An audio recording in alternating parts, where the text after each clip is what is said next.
Hello friends, இன்றைக்கு இந்த வீடியோவில் கலைஞர் கனவு இல்லம் திட்டத்தின் கீழே அனைவருக்கும் வீடு கட்டித்தர வேண்டும், அதாவது குடிசை வீடுகளே இல்லாத தமிழகத்தை உருவாக்க வேண்டும் அப்படிங்கிற நோக்கில் 5 லட்சம் ரூபாய் வரைக்கும் வழங்குறாங்க. இது யார் யாருக்கெல்லாம் கிடைக்கும், எங்கே போய் அப்ளை பண்ணணும், டாக்குமெண்ட்ஸ் என்ன அப்படிங்கிற டீட்டெயில்ஸை பார்ப்போம். தமிழக அரசு வீடற்ற ஏழை எளிய மக்களுக்கு வீடு கட்டித்தருகிறது இந்த கலைஞர் கனவு இல்லம் திட்டத்தில்.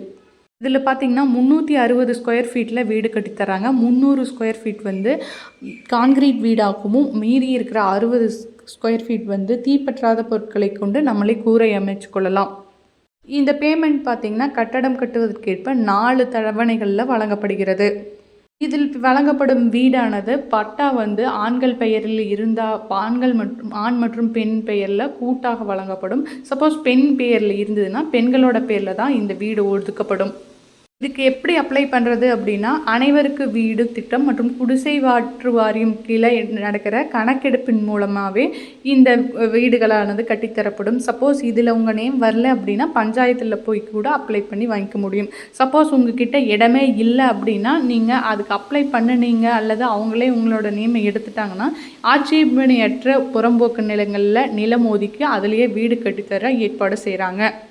இதுக்கு கண்டிப்பாக முக்கியமான ரீசன் என்னென்னா, வீடு இல்லாதவங்களாக இருக்கணும், அல்லது குடிசை வீடு, ஓட்டு வீடு அந்த மாதிரி வீடுகளில் வசிக்கிறவங்களாக இருக்கணும். வீடு வாடகைக்கு ஏதாவது விட்டு இல்லை ஏற்கனவே ஒரு வீடு இருந்து அதை மீண்டும் இன்னொரு இடத்துல அப்ளை பண்ணுறவங்களுக்கெல்லாம் இந்த திட்டத்தில் சேர முடியாது.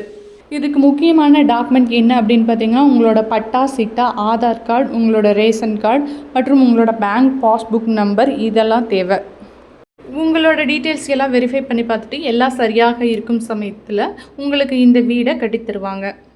இதில் உங்களுக்கு 3.5 லட்சம் ரூபாய் வரைக்கும் கொடுக்குறாங்க. மீதம் உங்களுக்கு இந்த வீடை எக்ஸ்டெண்ட் பண்ணுறதுக்கு அதிகப்படியான செலவுகளுக்கு தேவை அப்படின்னா 1.5 லட்சம் ரூபாய் வரை கடனும் வழங்குறாங்க. ஸோ இதன் மூலமாக 5 லட்சம் ரூபாய் வரை இந்த திட்டத்தின் கீழே பெற்றுக்கொள்ள முடியும்.